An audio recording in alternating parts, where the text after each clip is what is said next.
I'm Mark Reed Edwards, Chief Marketing Officer at HFS. Welcome to this HFS videocast of a special fireside chat between HFS CEO and Chief Analyst Phil Fersht and CEO of Skan.ai, Avinash Misra. So let me hand it over to Phil to get the discussion with Avinash underway. Phil, it's all yours. Thank you, Mark. Avinash, great to see you again. So let's start by talking about process intelligence. Why is it such a topical area at the moment? Why should people care? Phil, first of all, a pleasure to be with you again on a nice, relatively cooler day in Dallas, Texas today. It's been 100 plus throughout. To your question on why should people care, I think what is happening today is that there's increasing realization that the inputs that we are making into making things better from an operational perspective, from a transformation perspective, are not giving the results that they're supposed to. And there's the realization that there is work that we are doing in silos, and there are inputs that we are giving to those silos, and automation is a good example. But there's a realization that we must understand the end-to-end and use that knowledge to be able to optimize, to be able to transform these business processes. So the word process intelligence, in some sense, is a proxy for this end-to-end understanding, holistic understanding of the way an organization works. Now, hidden in all of this is also, in some sense, the cause and effect. For a long time now, the efficient arguments for these kind of things have been all around efficiency. However, there's now a greater realization that it's not just the efficiency, but the effectiveness of these processes or the work that an organization does. And so companies such as ourselves, and we believe that we are at the forefront of this process intelligence revolution, are trying to find the most non-intrusive, the fastest ways to rapidly understanding work as it happens at the edge of work, where humans and digital systems come together. That's one part, understanding that. And then secondly, being able to link that to outcomes. Being able to understand based on what's happening or what we did, how did it actually work out by way of outcomes. So that's the overall realm of process intelligence, and the world is moving more and more towards this cause-effect understanding. And we use the word process intelligence for it. Okay. And, we've seen this evolution of task mining and process discovery, now process intelligence, which my analysts keep telling me is the coming together of mining and discovery. But what is it exactly? If you had to explain to your mom and dad or someone down in a wine bar what this is, what is it? At the heart of it, it is observation of human digital interactions, and not just their actions, but also the context in which those actions are taking place. That context comes from where in the process that action is, where is a human inserting themselves on what application. Also, context comes from what's the data on those applications in the moment and before and after. And all of this data put together tells us truly from an end-to-end perspective, how did work actually happen? Now, humans are reliably unreliable in repeating back to someone else how something happened. So observation is the only way to get rid of the bias that exists in people's minds, that exists in organizations, because organizations tend to do things that feel right, or tend to act on things that feel right. And so how do you remove all of this? The act of observation clarifies, an act of repeated observation over a large set clarifies further. So I would say that ours is a technology that brings together all of the interactions that humans have with digital systems, the context and the data during the point of interactions, and using that to build out the totality of work that an organization does. That's the first part. The second part is that if you have a digital twin, it is still not complete of what I just described. It is not complete because you're still not linking it to the effects of this work that you've done. And so the final digital twin, or the most advanced process intelligence framework, would also take into account what these actions end up meaning, let's say, to cost, to effectiveness, to customer satisfaction, to many of these things that organizations want to control. And so the loop back of this entire thing put together is what I call as process intelligence. So we're connecting people, data, and processes to drive enterprise transformation. Indeed, and that's a smarter way of saying that. But I still want to add outcomes to this.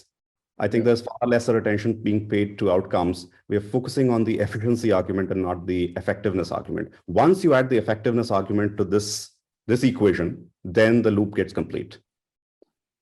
Okay, so what's the link between, we came through 10 years of RPA, so we got our 10th anniversary of RPA coming up in a couple of months, and the evolution of fixing stuff that needed fixing to this much more advanced thinking around discovering, linking, connecting humans and digital. What is the link between RPA and process intelligence, and where do you see this going next? I think the link. In fact, if I look back on the founding of Skan and many of the companies in similar light, right? All of us. I have a big background in RPA. In fact, I used to work for a very large BPM player. And we were in charge, me and my current co-founder were in charge of many of those RPA initiatives there. And to all the failures that we had on the RPA side, right, or the challenges that we have on the RPA side, ultimately we attributed it to not knowing enough about the nuances, permutations, and exceptions in the work that was happening, and not having an end-to-end understanding of work.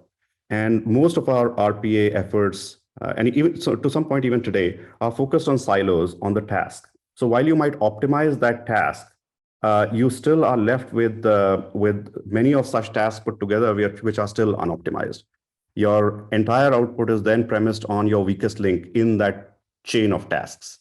So one of the things that I think the evolution that is happening is to move from, and in some sense, you've already spoken about this in your Horizon 2 of the One Office thing, is that moving from this task orientation to the end-to-end understanding of business processes and the work that and the outcomes that they generate. So I think that's the evolution that is happening. And we, in fact, I will be the first one to say that it was RPA that shone a cold, harsh light of immediacy of the problem, which is that we truly do not understand, let alone understanding the end-to-end work. We still don't understand the tasks as well. So as a result, companies such as ourselves were born to first understand the task. And then we began to realize very quickly that if you understand this task and you understand end-to-end, then there's greater benefit beyond automation. It goes more towards the operational and how people are running those things. So that insight is valuable to automation, but even more valuable to an operational leader, to a transformational leader who's looking at work end-to-end and to the outcomes that they're producing through those processes. Are you seeing a much stronger involvement from the CTO, the CIO, in automations and process intelligence now within the clients that you talk to? Yes, we are. Yes, we are. At the same time, I also believe that, at least in our customer base, we have a very strong relationship between the CTO, CIO, and the line of business owners. And we've seen the best outcomes come together when both those stakeholders are involved. At the same time, I think increasingly now, the CIOs and CTOs are much better informed than they were about 2 years ago on the notion of understanding work, on the notion of mapping work, and their choices on process intelligence and so on. So I remember 2 years ago, the people used to say, "You do what? You observe screens to do what?" To now saying, "Well, how is this different from other approaches? You can observe the screen, but can you also connect it to backend data and so on and so forth?" And so our technology is also evolved, by the way. We are at the sweet spot in the intersection of taking the best of what backend data says without actually going into backend data by looking at data on the screen and so on and so forth. So there is I would say, an evolution that is happening in our space as well. Absolutely, and I think the involvement of the CTO in particular is very strong because they're excited about automations and doing things better, and B, they know how to start projects, get them done, finish projects. And I think that was the big struggle pre-pandemic, where a lot of lines of business leaders tried to drive a lot of these process initiatives, and they tended to hit a lot of brick walls, a lot of politics. And if you didn't have IT on board and building out an industrialized platform at scale, things tended to fail. So I do feel the involvement of IT with business is where these things are starting to take shape.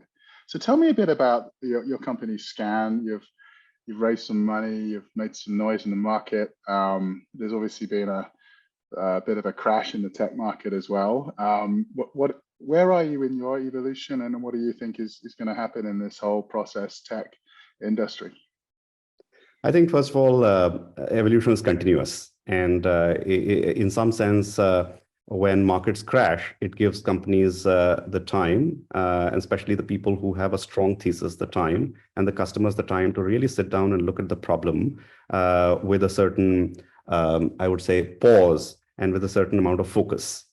So I think what's happening now to all the venture-led companies is that they are now fundamentally looking at their space in much more deeper way, and that gives us a lot of I would say focus on saying, okay, what's the market, where are we going, and so on and so forth, as opposed to a very, very hyper growth market where all you're chasing is logos and revenue and so on and so forth, right? So I think that number one gives us the pause. Number two, I think that there is, as you said, there's maturity that is happening. So technology is getting involved, business is getting involved, and new use cases are emerging. And even as I speak, Phil, it surprises even us who think about this day in, day out, how customers, when given the same data about how their work is happening, how the business process is running, how the end-to-end process looks like, and what they correlated back to the kind of problems that historically they've always wanted to solve, but did not have an answer. Now, these problems go beyond just, hey, I want to automate. These problems go into the efficiency, the efficacy, the outcome orientation of what these processes were producing.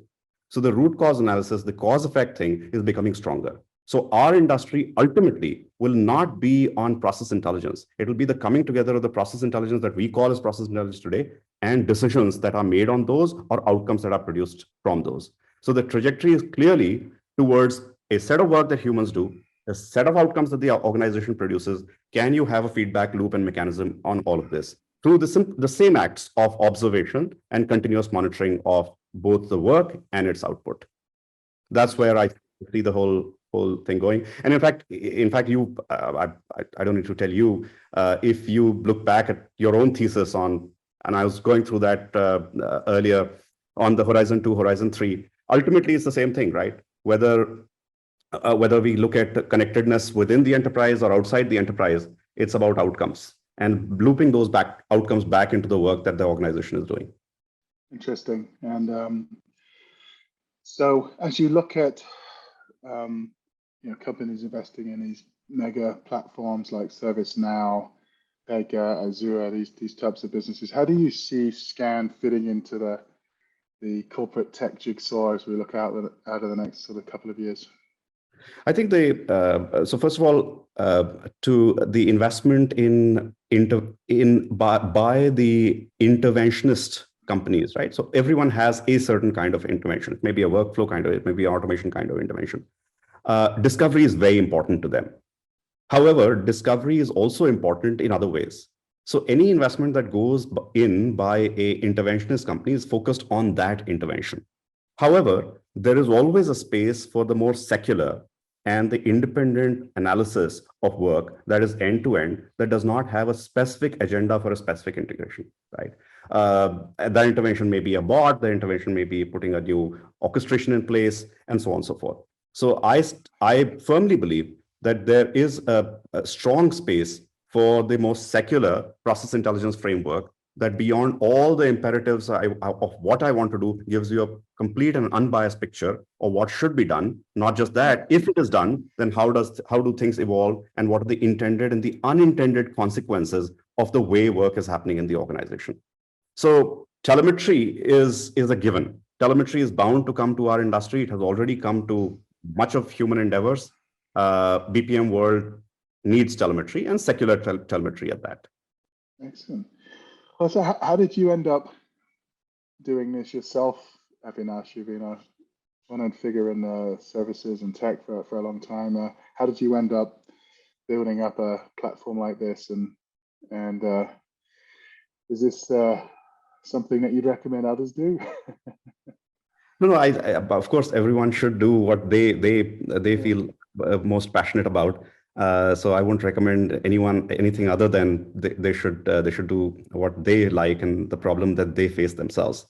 And like all, I think some things appear true in hindsight. As you're doing it, they don't. But when you look back, you see they're absolutely true.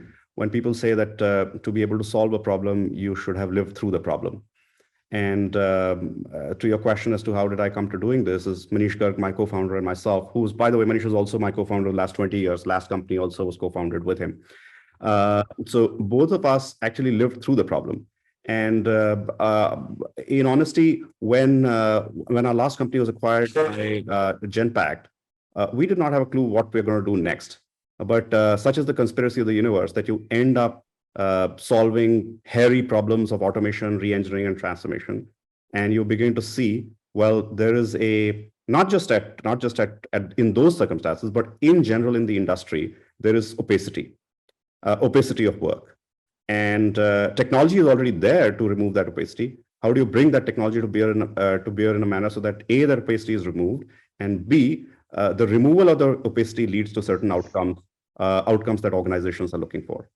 So, again, serendipity is that when you think of this idea at the same time, you find a customer, and then the customer says, if you build it, you buy it. Then you go to an investor and you say, well, the customer is saying this, so you get to raise some money. So I can't overstate the influence of serendipity and good luck in being able to find both initial customers as well as people who will fund this venture. I love it. Serendipity, indeed. Well, I think you'll be gracing your presence at the HFS Summit next month. So hopefully we'll have you on stage and meeting with many of our clients and friends as well, Avinash. And I look forward to seeing you again. And thanks for your time today.